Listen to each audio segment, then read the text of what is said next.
welcome to my channel. Today we are going to be talking about the making of this blouse.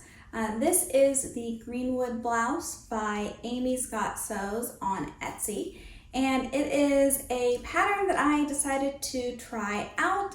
I will go through the detailing of making the blouse and kind of give you my thoughts on the pattern. Overall, I really enjoyed making this blouse. It was super simple and easy, but at the same time, it fits really well. And it did have some interesting construction techniques that made it fun to sew. One of those was the way that this neckline was done. So there is sort of like the neckline is bound with this piece that then gets tied into the bow. So that was kind of something different and fun, made it a little bit less basic, while still being really easy to do. As you can see from the Christmas decorations and the little Santa Claus pillow and the twinkly lights, this was a project that I actually made quite some time ago over last Christmas holidays, and I am just now getting around to doing the editing for it. So even though it's a bit of an older project, I hope you enjoy the making of the Greenwood blouse. As usual for a PDF pattern, we start out by printing out all of the pages and then taping them together before then cutting them out along the appropriate pattern lines.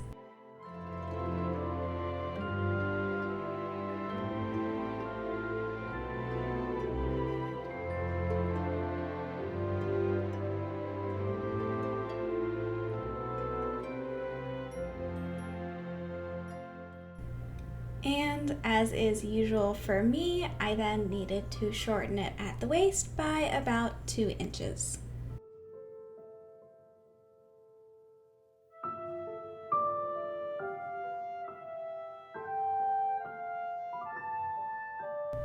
With the pattern ready to go, I was able to lay it out and pin it down to my fabric in preparation for cutting, and I'm using a really gorgeous Liberty of London floral cotton lawn for this project. It was a super thin, delicate cotton lawn that is a little bit transparent, but it ended up working out perfectly for this project. This blouse has a necktie that also serves as the binding for the neckline. So the first step is to construct that necktie. There are 2 sort of triangular pieces that get sewn together on their ends, and then those get folded in half, and then you sew it together on the little point.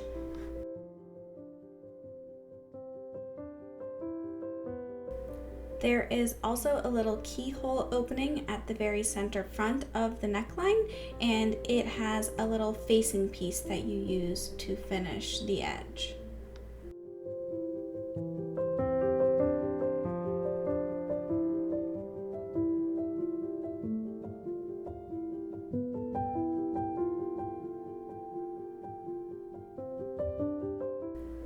The next step is to sew the shoulder seams together, and I did this with a pair of French seams so that all those raw seam edges would be hidden inside of the stitches.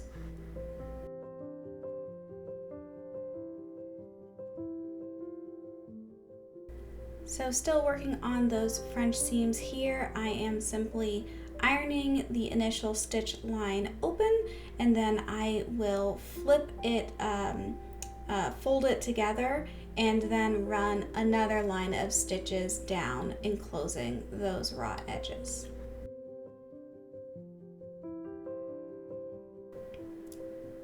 The next piece of the construction was really interesting, and I really enjoyed doing it this way. So before sewing up the side seams, you actually sew a facing onto the armhole. So that's what I'm doing now, just kind of sewing straight up the facing to the edge of the armhole. And you do that and then sew up the side seam, and it actually works out really well to do the facing and the binding of the armhole in this way. So with those armholes finished, I then sewed up the side seams, and here I did another pair of French seams. And typically French seams are best on straight seams, which most of the seam was, but it does curve a bit up under the armpit there. But this material was thin enough that it all worked out.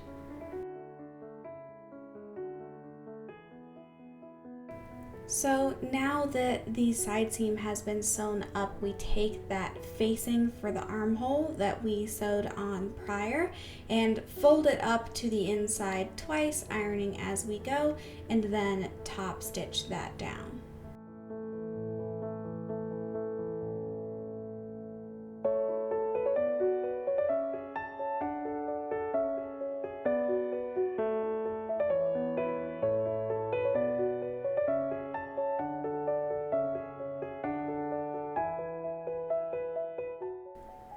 Now it's time to work on that necktie that we made as our very first step at the beginning.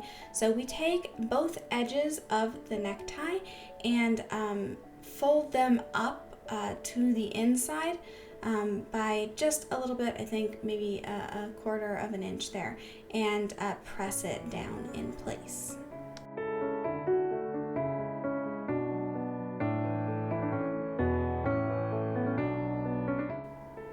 Then this gets attached to the neckline just as you would if you were using bias binding. So that crease that we just created with our iron in the fabric will be what we stitch on.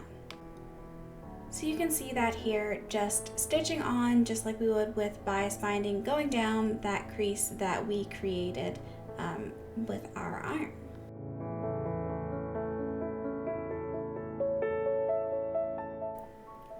Then we start at one end of the tie, and there will be one side that is still remaining open at this point. So we top stitch that closed all the way up, and we just travel all the way up around the edge of the neck. And once you get to the neckline of the blouse, you just make sure to sandwich it.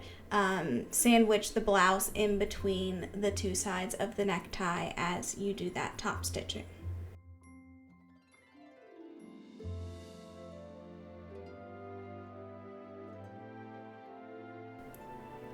Last but not least, we fold the hemline of the blouse up twice on itself, enclosing that raw edge, and do another line of top stitching on it. Now, there were a lot of places in this blouse where normally I would go and hand stitch so that you wouldn't see the stitch line as much.